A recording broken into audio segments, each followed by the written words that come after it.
Hi, this is Dr. Gregory Sadler. I'm a professor of philosophy and the president and founder of an educational consulting company called Reason.io, where we put philosophy into practice. I've studied and taught philosophy for over 20 years, and I find that many people run into difficulties reading classic philosophical texts. Sometimes it's the way things are said or how the text is structured. But the concepts themselves are not always that complicated, and that's where I come in. To help students and lifelong learners, I've been producing longer lecture videos and posting them to YouTube. Many viewers say they find them useful. What you're currently watching is part of a new series of shorter videos, each of them focused on one core concept from an important philosophical text. I hope you find it useful as well. In his treatise On Tranquility, also called On Tranquility of Mind, Plutarch is going to look at a number of different, you could call them lines of reasoning or arguments that we can use to help make ourselves more tranquil and to also guide ourselves towards that state. And part of that is going to involve examining and questioning the weak points of other arguments or claims that people make about it, which we might have received from those people themselves or from our culture. It doesn't really matter where we got the idea from. The thing that does matter is that the ideas are mistaken. And I think in our own time, we see just as many people making the mistake that he highlights first in assuming that if we just do certain things, if we make certain changes, then we will be happier, we will be content, we will be tranquil. I think there's probably as many people in our own time, or just as great a proportion of people in our own time as there were back then, because this seems to be a very common mistake that people fall into. So what is it? It's thinking that if we could just change our lifestyle, in Greek our bios, meaning not just the fact that we're alive, but the kind of life that we're living, and the kinds of occupations or the amount of occupations that we're engaged in, that we will somehow hit on the magic formula and attain tranquility. And Plutarch, here's the overall sketch. He's going to say, well, that doesn't work, and you're actually going to make yourself just as unhappy as you were before because you didn't do what could have actually made you happy, which involves using reason to control and integrate well our emotional life. So he's going to say, the person who said, the man who would be tranquil in his mind must not engage in many affairs, either private, individual, or public, makes tranquility very expensive if it is bought at the price of inactivity, apraxia, not doing anything really, retiring from all sorts of public and private matters that we probably should be engaged in.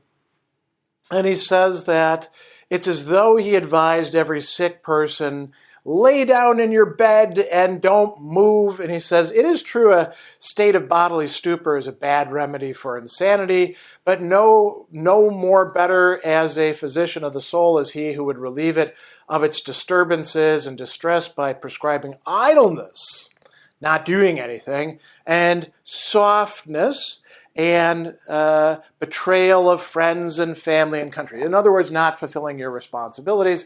That's not really a satisfactory response. And then he's going to bring up a further consideration. He says that, and he's actually using the word false or pseudes, right? Could be also translated as lie. Those who are not occupied with many things are tranquil in mind. So the way that we could, talk about this in Greek, me pola prachontas. So not doing a lot, not engaged with a lot of stuff. And he says, well, if that was the case, then women should be more tranquil than men because they largely stay within the household and men get, involved in all sorts of other stuff. But if you don't have the right mindset, then you're not actually going to be any happier because you could be motivated by jealousy or superstition or ambition and vain imaginings. And if that's the case, you're not going to be any happier. So what is it that actually is going to determine whether we're actually going to be happy? It's going to be our mindset, right? He brings up a few other examples. Sometimes we're going to be, at ease, but we're not actually going to be happy with it, right? He talks about Laertes, father of Odysseus, living 20 years by himself in the country with one old woman who would give him food and drink, and he abandoned his birthplace, his home, and his kingship. But he had grief, he had unhappiness, pain, as an ever-constant companion, right? He says some people, inactivity leads them to discontent. He gives us an example, Achilles, right? He's brooding and pouting by the ships. He doesn't like doing that sort of thing. So he's not on vacation, as we might say. So it's our mindset that is going to determine whether leisure, whether inactivity is actually going to be good for us or not. Some people can't handle it. They can't make good use of it, we might say. And so he says, even Epicurus. Now, Epicurus is famous in ancient philosophy for saying, don't get involved in politics. Withdraw as much as you can into the garden and just, think about philosophy and enjoy simple pleasures. Don't even get involved in sexual relationships if you can avoid it, right? So Plutarch is going to say, not even Epicurus believes that people who are eager for honor and glory should lead an inactive life. They should actually fulfill their natures by engaging in politics and entering public life on the ground that because of their natural dispositions, they're more likely to be disturbed and harmed by inactivity if they don't obtain what they desire. And he says, now, this is not great advice, because if they don't have the right mindset, they may have the right inclinations, but they don't have the right mindset, then it's not going to pay off for them either. And he's got this really great line, tranquility and discontent. So what is tranquility and discontent? Euthumon, having your thumos, this important part of yourself, in good condition, and dysthumon, the opposite of it. Eu means well, dys means badly or poor, or something like that. So that should be, and it's a very interesting word that he uses here, that should be determined, horidzen. Now this is coming from the Greek word horos, which doesn't just mean determination. It also means definition. We should define our understanding of tranquility and discontent not in terms of whether we have many or few occupations, plethe, oligeti, things that we're concerned with, but rather the quality of those things that we're involving ourselves with, whether they are, so it's translated here as excellence or baseness. We could also translate it as nobility or, lack of that, honor, honorableness, dishonorableness, beauty and ugliness even, right? Whether they are, as he's going to say, kalon or aischron in Greek. What do we actually do with our time? If all you do with your idleness is sit on the couch and watch TV shows and eat potato chips, not much of a life, right? You would be rightly discontent. If, on the other hand, you're freed up to, read wonderful books and think about the great ideas, maybe that's a bit of a better way of arranging your life, but you have to be the kind of person who's actually able to do that, right? Then he talks about another really interesting claim, mistaken claim that we see a lot of people in our own time falling into, probably, again, just as many as in his own time. Those who believe that one quite special kind of life, so a particular lifestyle, a particular job, will be free from pain, will say that, and so this is in ancient times, be a farmer. Being a farmer is so awesome. You're out on the land, you get good exercise, the sun is shining on you, you're your own person, right? You're independent. Ever worked on a farm? It's a lot of work. You get up real early, sometimes the crops fail, the animals get sick, you could go into debt, so maybe that's not the best kind of life necessarily. Then he brings up bachelors, people who don't get married. Being involved in relationships, that's a big hassle. Why not just live on your own and not have a significant other? And we could even think of, like, in our own time, the big push to, like, I'm not going to have any kids. We're going to be childless as a couple. And then he brings up kings. So, we don't have an awful lot of kings these days, but we do imagine, well, what if I won the lottery and I was independently wealthy? Or what if I was the CEO of the corporation? Or what if they made me the president? Or pick whatever else you want, right? I'm going to be the one in charge. If I could just have a bit more power, if I could have more independence, if I could be farming the land, and we could pick all sorts of other things. If I could just, like, sail the seas, if I could be, instead of being an intellectual worker, if I could, like, work in a factory. That's a popular one right now. Anybody who's ever actually worked in a factory can say, hey, you actually work in a factory. It ain't so cool.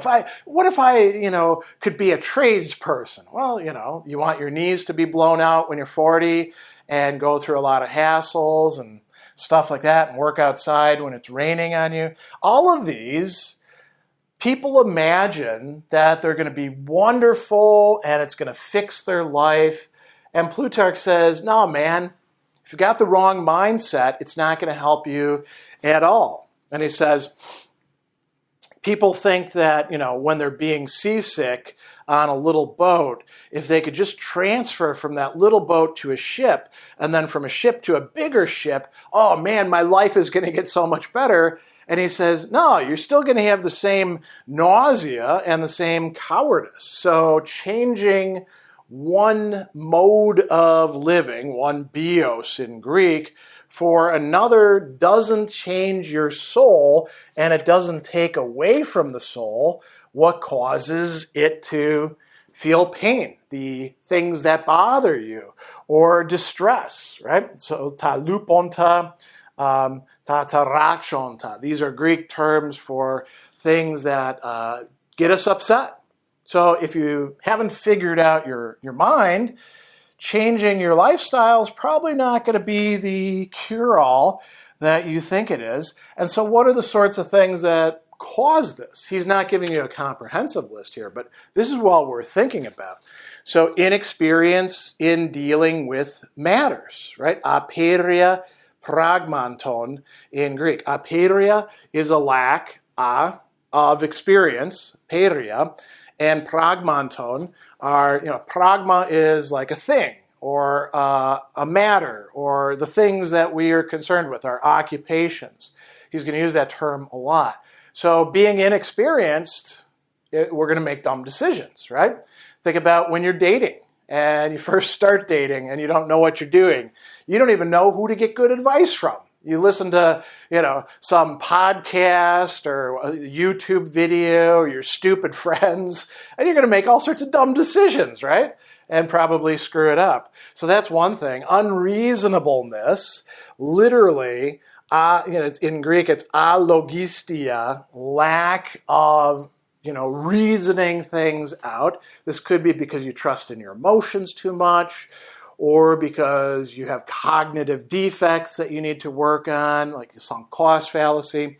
And then the other thing that he talks about is lack of ability, dunasthai, or knowledge, epistasthai, knowing how to make the right use of what's in front of you, your present conditions, right? And right use, so orthos, right, correct, and then the other term there, chresthai, very important term throughout this entire treatise and throughout Plutarch's works in general and ancient philosophy more broadly as well. We use the things that we encounter. Do we use them rightly or do we use them wrongly?